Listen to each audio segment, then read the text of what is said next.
melewati jembatan dan di kanan kirinya tuh nggak ada penopang, jadi harus hati-hati apalagi kalau bawaannya banyak. Ini masih jauh banget. Perkiraan untuk sampai ke lokasi itu membutuhkan waktu kurang lebih 1,5 jam ketika menggunakan motor.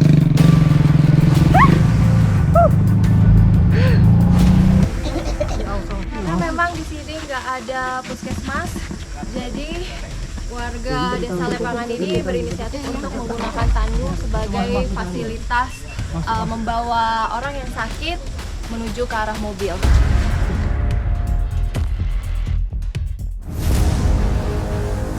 Harapan saya kepada pemerintah supaya mementingkan lebih melirik ke desa kami yang kondisinya begini. Daru itu juga anak-anak sekolah kami supaya dapat bantuan lah, biarlah misalnya KIP lah apakah kayak begitu.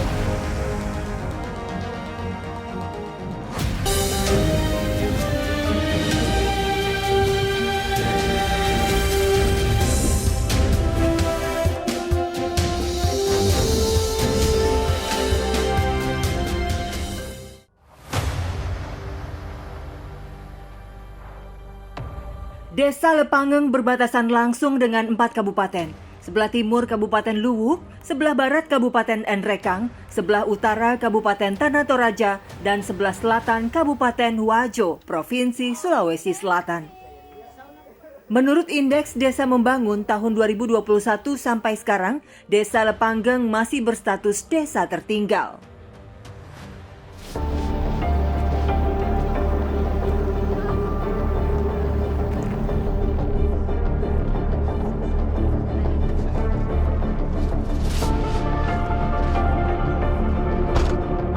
Kalau mau ke Desa Lepangeng, Kecamatan Pituriase itu jalannya kemana ya? Ya, jalur ke sana. Jalur ke sana. Iya. Kami bisa nggak masuk ke sana? Nggak bisa Bu, kalau mobil beginian karena jalanannya berlubang-lubang. Oh, jadi memang harus pakai hardtop ini buat Iya. menuju ke desa sana? Iya, Oke, terus katanya perjalanan juga lumayan jauh ya Bu ya? ya nggak lumayan jauh. Oke, karena jalanannya rusak dan tidak bisa ditempuh dengan mobil kendaraan roda 4 seperti ini, jadi saya harus ngikut Ibu, nggak apa-apa ya Bu ya? Iya. Untuk menuju ke sana.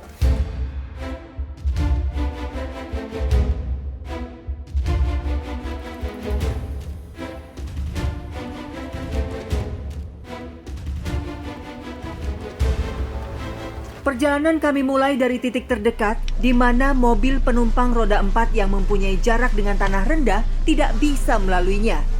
Saya berganti mobil dengan sistem penggerak 4 roda atau biasa disebut 4-wheel drive untuk melanjutkan perjalanan menuju Desa Lepangeng, Kabupaten Sidrap. Perjalanan kami mulai dari Desa Compong dengan kecamatan yang sama. Perjalanan yang akan kami lewati kurang lebih 17 km dengan waktu tempuh kurang lebih 2 jam.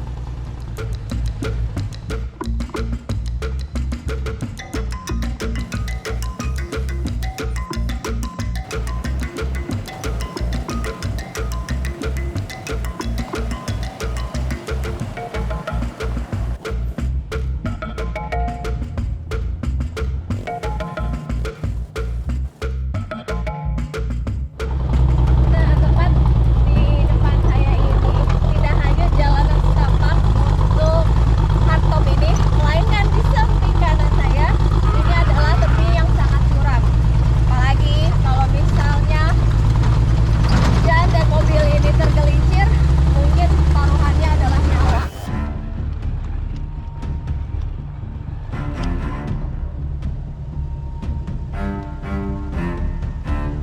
Melewati jalan bebatuan dan tanah merah membuat perjalanan terasa sulit. Sebenarnya, jalan yang kami lewati ini adalah jalan kabupaten sejauh kurang lebih 7 km menuju pusat desa. Tahun 2015 pernah dilakukan sedikit pengecoran, namun minimnya perawatan membuat kondisi jalan kembali rusak parah. Selain dari keterbatasan jalanan yang sedang rusak, di sini ternyata tidak ada penerangan lampu ya Pak, kalau untuk malam hari. Jadi harus menggunakan senter ya, atau misalnya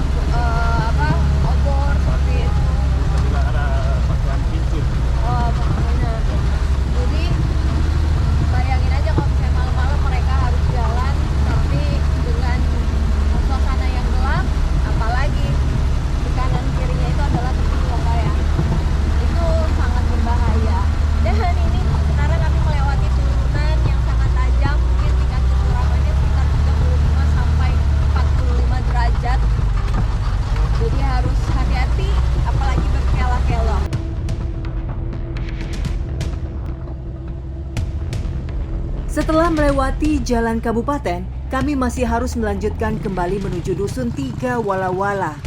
Jaraknya sejauh kurang lebih 10 km tanpa penerangan lampu jalan.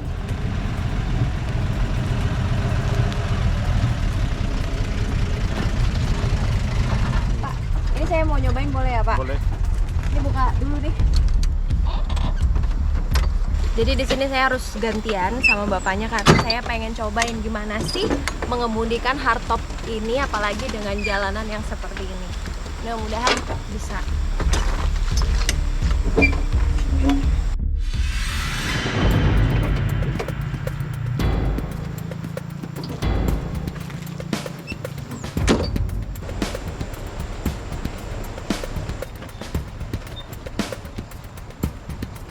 Memang terasa sulit naik mobil ini. Bisa dibayangkan perjuangan bapak pengemudi.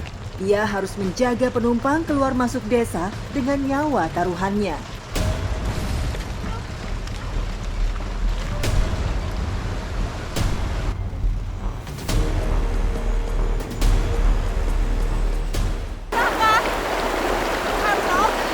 Karena selain saya harus membawa penumpang, jalanan juga rusak, ditambah setirnya itu berat karena tanahnya tidak rata alias belum bergelombang dan juga belum dilakukan kuat. Ditambah arus ini sangatlah deras, jadi saya nggak berani.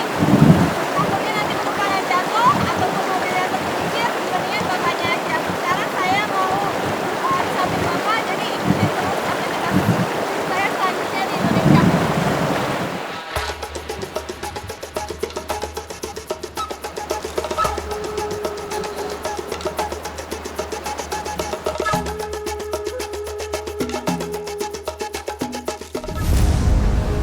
Sungai Karondang membelah 4 dusun di desa Lepangeng, membuat masyarakat kesulitan untuk mendapatkan transportasi roda 4. Pernah ada pengukuran dari Dinas Bina Marga, namun hingga saat ini belum juga jelas kelanjutannya. Menurut info warga, sudah seringkali mobil terseret arus sungai. Meskipun belum ada korban, namun nasib tak beruntung bisa saja terjadi.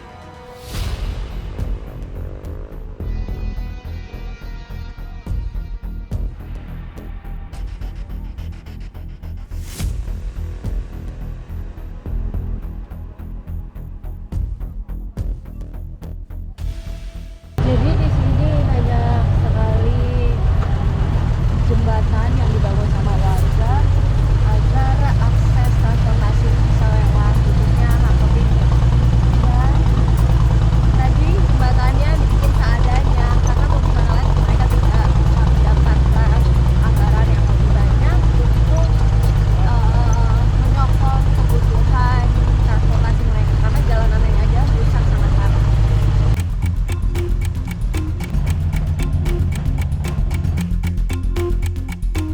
Hampir setiap tahun pengajuan perbaikan jalan dan jembatan telah disampaikan, namun jawaban selalu sama, belum ada anggaran dari pemerintah.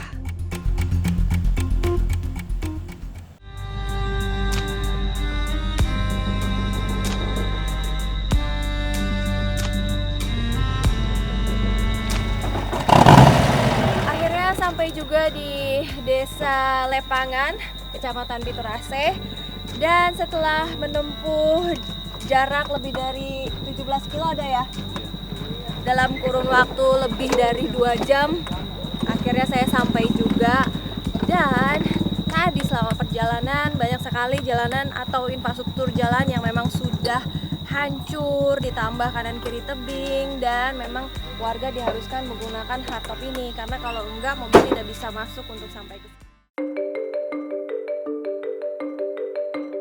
Desa Lepangeng terletak di kaki Gunung Latimojong dengan ketinggian 200 sampai 2.800 mdpl.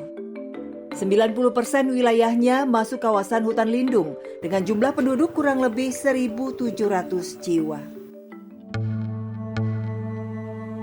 Penghasilan andalan mereka dari hasil kebun seperti kopi, gula aren, merica, dan cengkeh.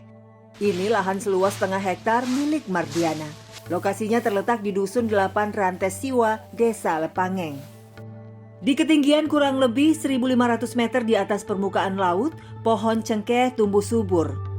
Saat ini, musim panen cengkeh sudah habis dan sulitnya pekerjaan membuat para ibu memutar otak untuk mendapatkan penghasilan lain.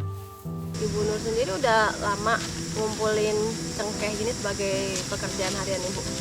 Ya udah sejak ada itu ketel. Upahnya berapa Bu kalau ngumpulin kayak gini? Ya tidak tetap lah, kadang 15-20 gitu. Dalam berapa hari? Satu hari kalau misalnya kan musim hujan itu ndak banyak juga daun cengkeh. Ndak banyak daun cengkeh, baru kalau basah juga jelas tidak pungut cengkeh ndak daun cengkeh. Kalau lagi musim hujan, Ibu ngapain aja, kan nggak ada penghasilan dari daun cengkeh? Biasa itu kalau susah itu ndak ada uang meminjam sama tetangga. Nanti kalau ada lagi buat cengkeh atau buat apa baru dibayar. Nah, harapan saya kepada pemerintah supaya lebih mementingkan, lebih melirik ke desa kami yang kondisinya begini. Baru itu juga anak-anak sekolah kami supaya dapat bantuan lah, biarlah misalnya KIP lah apakah kayak begitu. Lokasi di lahan miring hingga 45 derajat ini membuat para buruh sulit mengumpulkan daun cengkeh kering.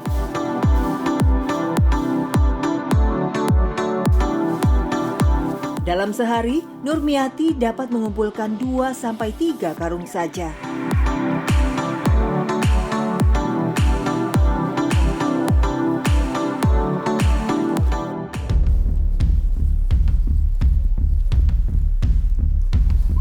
Setelah terkumpul, lalu daun dimasukkan ke dalam karung sampai penuh. Jarak ke tempat penyulingan cukup jauh, apalagi dengan beban di atas kepala. Ini susah banget karena licin. Apalagi ibu di sini bawanya biasanya di atas kepala, tapi saya nggak sanggup karena saya merhatikan jalan yang kayak gini, bisa-bisa aja saya jatuh. Apalagi dengan membawa karung kayak gini aja saya lumayan cukup berat. Melewati jalan tanah merah saat kondisi basah membuat para ibu sering bergandengan tangan agar tidak terpeleset. Bisa dibayangin tiap hari mencari cengkeh kayak gini dengan membawa beban yang berat dan turunan ataupun tanjakan yang sangat tajam beserta jalanan yang licin. Ini kalau cuacanya lagi hujan sangat berbahaya. Akhirnya, setelah berjalan kurang lebih 1 kilometer, kami tiba di tempat penyulingan minyak cengkeh.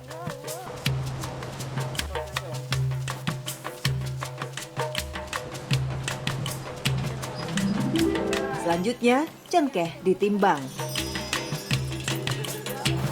Bapak, ini kan udah kekumpul nih, banyak, ada yang 10 kilo, 8 kilo, 9 kilo. Emang ini dibayarnya berapa, Pak?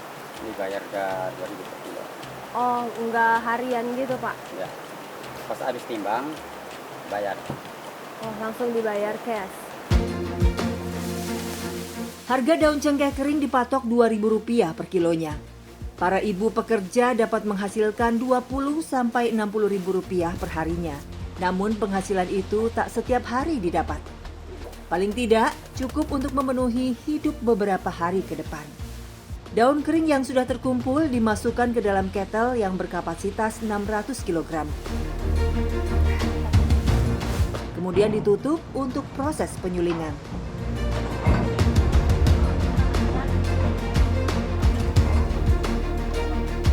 Limbah daun cengkeh yang sudah kering tidak dibuang, namun digunakan kembali sebagai bahan bakar ketel.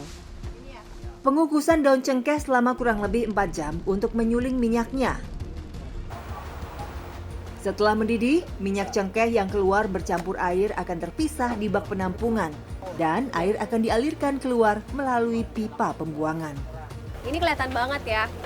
Kalau yang udah diambil minyaknya, warnanya lebih kekuningan dibandingkan yang ada di ember. Karena yang ada di ember ini adalah air khususnya yang ada di permukaan. Jadi nanti dia akan terpisah ke bawah dan terbuang ya Pak. Tapi kalau minyaknya itu ada di dasar, sehingga harus dipompa seperti ini. Saya mencoba memompa tapi tak semudah yang saya lihat. Pompanya sangat keras. Kalau misalnya Bapak jual, apalagi kan lewat jalanan yang rusak. Nah, itu Bapak pakai apa? Kan harus bayar juga gede. Nah, itu apa Bapak pernah ngerugi nggak sih? Kalau misalnya ini hari rugi, kita berdoa aja mudah-mudahan besok bisa untuk mengimbangi kerugian ini hari. Yang jelasnya, ya kadang rugi karena ongkosnya jauh, ya perjalanannya jauh. Cuma mau diapa karena kita kan punya keluarga. Nah, terus kalau rugi gitu gimana Pak? Kan Bapak nggak dapat untung, nggak dapat uang, apalagi Bapak harus bayar buruh juga, cash lagi. Ruginya biasanya kalau misalnya begini musim hujan, karena harga rendah, pH-nya rendah, jadi harganya kurang. Sekali penyulingan dengan kapasitas kettle 600 kg dapat menghasilkan kurang lebih 10 kg minyak cengkeh.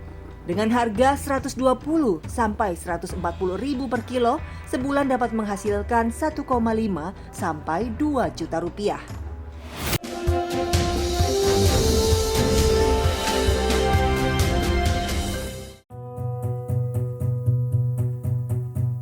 Inilah Desa Lepangeng. Wilayahnya subur, tapi warganya jauh dari hidup makmur. Banyaknya pohon aren membuat warga banyak memproduksi gula aren. Maka tak heran, Desa Lepangeng menjadi salah satu pusat pembuatan gula aren terbesar di Sulawesi Selatan, bahkan diekspor hingga ke Malaysia. Sekarang saya sama Ibu Dharma dan suaminya Pak Kuba akan mengambil gula aren ya? Iya. Atau sebutannya di sini apa Bu? Balo. Setiap hari pagi dan sore, Ibu Dharma dan Pak Kuba mengambil air nira di kebun. Lokasi kebun yang cukup jauh membuat kami harus berangkat jam 6 pagi melewati jalan tanah merah. Pohon aren yang tinggi dan licin membuatnya sulit untuk dipanjat. Sudah 10 tahun Bu Dharma bekerja menyadap nira. Meski berat dan beresiko, ia menjalani pekerjaan ini demi menyokong ekonomi keluarga. Tadinya Ibu udah contohin, sekarang saya mau cobain talang alo yang artinya tangga.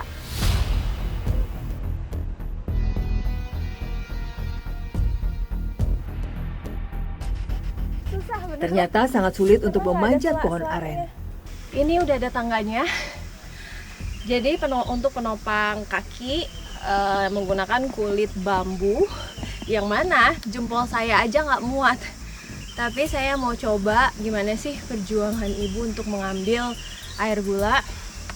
Oke, sekarang saya cobain bismillahirrahmanirrahim. Astagfirullah. Aduh.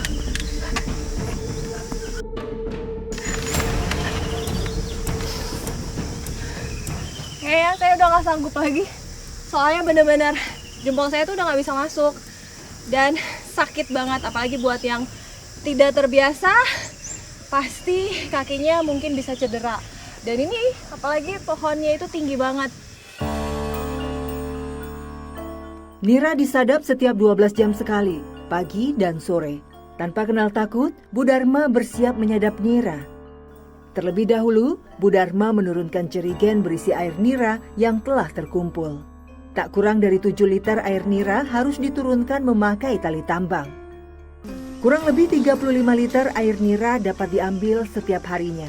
Setelah terkumpul, air nira langsung kami bawa ke tempat pengolahan gula aren.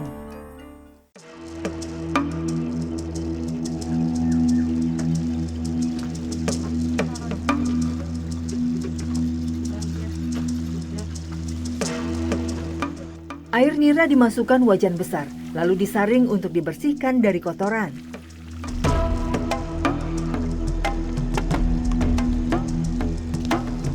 Nah ini kalau dijual memang kemana Bu? Di pasar. Oh. Tapi tidak seanggap itu harganya tak 50.000 karena jauh sekali pergi di Pikuk. Kalau boleh tahu untuk penghasilan dari gula ini nanti jadinya berapa banyak? Kira-kira lebih 10-15 biji nanti. Berapa tuh Bu kalau misalnya 15 biji? Kalau 15 biji lebih 70 harganya kalau perhitungan. 70.000. Iya. Setelah mendidih dan keluar buihnya, air nira diberi sedikit minyak kelapa. Sekarang saya sama ibu mau masukin minyak kelapa Iya Bu. supaya buihnya itu jadi turun dan juga jadi lebih padat si air dari arennya. Ya Bu, segimana tuh dimasukinnya? Oh, memang sedikit aja, Iya, segitu ya. secukupnya.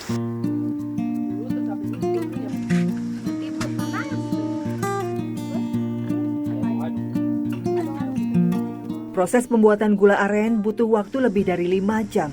Lebih 5 menit sebelum dicetak, gula aren harus terus diaduk-aduk agar terkena angin dan cepat mengering. Dalam sehari, Bu Darma bisa membuat hingga 17 balok dari 35 liter air nira yang dikumpulkannya. Setelah mengeras, gula aren lalu dibungkus dengan daun lemastang yang membuat gula aren lebih awet. Satu bungkus berisi 2 balok gula aren dan satu ikat berisi 5 bungkus gula aren. Biasanya penjualan gula aren dilakukan dengan jumlah ikat yang didapat.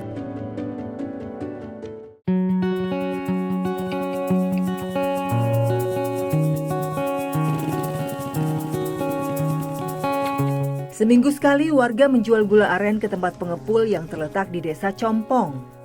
Nah, sekarang saya mau nyobain ke pasar sama beberapa warga yang ada di sini. Untuk menuju ke pasar kurang lebih sekitar 2 jam lamanya dengan jarak tempuh sekitar lebih dari 17 km.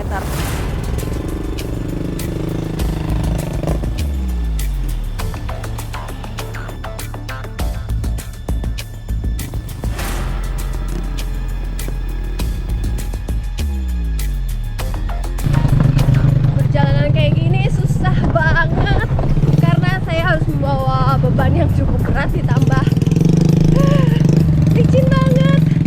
Belum lagi banyak bebatuan. Jadi lebih terasa pegal dibandingkan dengan membawa motor di jalan yang rata seperti pada kota-kota.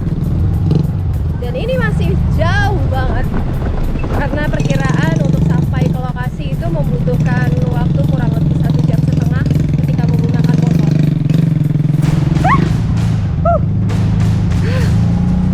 Nah, kayak gini nih.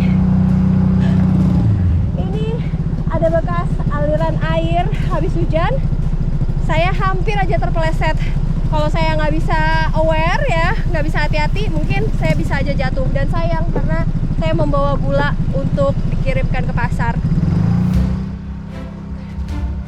Tak semua warga punya motor. Akibatnya, ojek motor menjadi salah satu alternatif membawa barang keluar desa.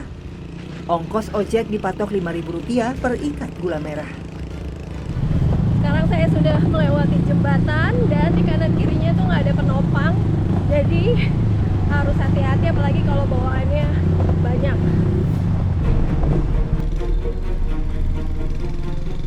Jalan yang rusak ditambah jarak tempuh yang lebih dari 20 km membuat perjalanan sangat melelahkan. Akses satu-satunya jalan keluar dari Desa Lepangan yakni dengan melewati jembatan ini. Yang mana kalau dilihat jembatan ini sudah sangat rapuh, bahkan sudah berkarat. Dan bahkan ini sudah 4 kali direhab. Bayangkan bisa kalau air bah datang ataupun banjir melanda, mungkin ini bisa saja tersapu dengan adanya air sungai. Dan warga bisa saja terisolasi. Jadi perlu adanya rehabilitasi kembali. Jembatan gantung Salu Karondang dibangun tahun 2005. Jembatan ini sudah diperbaiki sebanyak 4 kali. Namun sayang, jembatan sepanjang 50 meter ini hanya bisa dilalui sepeda motor. Setelah menempuh perjalanan kurang lebih 3 jam, akhirnya kami sampai di tempat pengepul. Rasanya capek banget. Setelah menempuh jarak lebih dari 17 km, akhirnya sampai juga di Desa Compong, Kecamatan Pitureas. Dan kami sekarang akan menuju ke pengepul untuk menjual gula yang sudah saya bikin dengan Ibu Darma. Harga gula merah dipatok Rp55.000 per satu ikat dengan berat kurang lebih 3 kg. Dari hasil penjualan gula aren, dalam 1 minggu rata-rata pendapatan Bu Darma kurang lebih Rp300.000. Meskipun masih jauh dari yang diharapkan, paling tidak masih ada pemasukan untuk menyokong ekonomi keluarganya.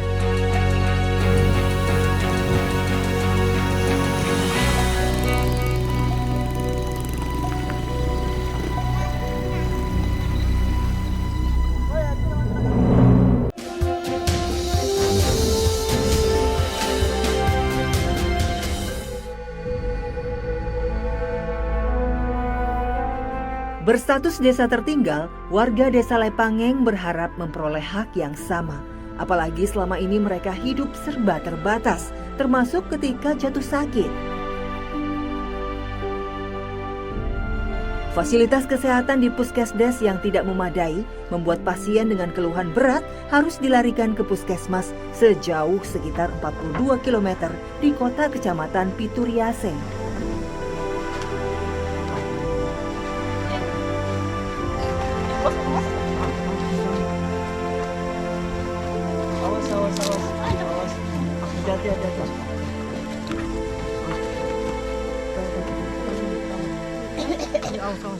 Karena memang di sini nggak ada puskesmas, jadi warga desa Lepangan ini berinisiatif untuk menggunakan tandu sebagai fasilitas membawa orang yang sakit menuju ke arah mobil.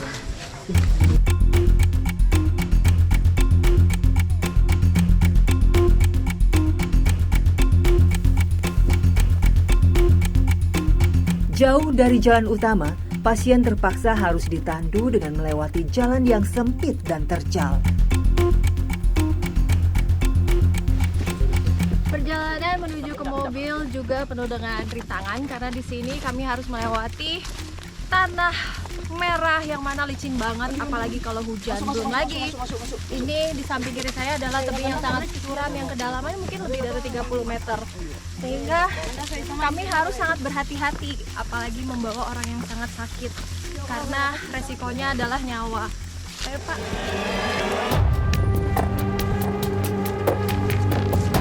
Warga pun bergotong royong bergantian menandu pasien. Lega sekali rasanya ketika pasien sudah berhasil dipindahkan ke hardtop untuk dilarikan segera ke puskesmas. Coba aja kalau jalanannya nggak rusak, mungkin mobil roda 4 yang pada umumnya tuh bisa naik ke sini dan pasien yang sakit juga akan lebih nyaman. Karena saya nggak bisa bayangin kalau cuaca ekstrim dengan jalanan seperti tadi yang ada pasien bukannya malah sembuh, tapi bisa jadi malah sakit. Dan ini nantinya akan langsung dibawa ke puskesmas Baruku ya Pak ya? Baruku, Kecamatan Pituriase dengan jarak tempuh sekitar 27 km dalam waktu 2 jam lamanya.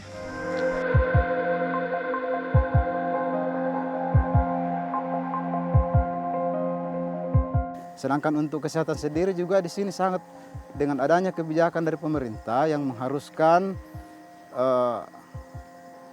masyarakat atau ibu-ibu yang melahirkan harus dibawa ke puskesmas, tidak boleh melahirkan di desa, tidak boleh.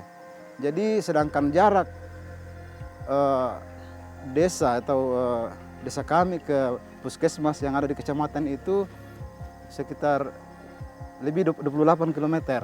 Nah ini yang juga menyulitkan. Olehnya itu tentu harus ada kebijakan khusus dari pemerintah daerah atau pemerintah pusat. Harapan kami sebagai pemerintah desa, pemerintah daerah maupun pemerintah pusat bisa melihat langsung keadaan yang ada di desa Lepangan, khususnya kondisi jalan yang saat ini sudah banyak yang rusak parah, sehingga akses pendidikan dan kesehatan, perekonomian bisa lebih ditingkatkan lagi.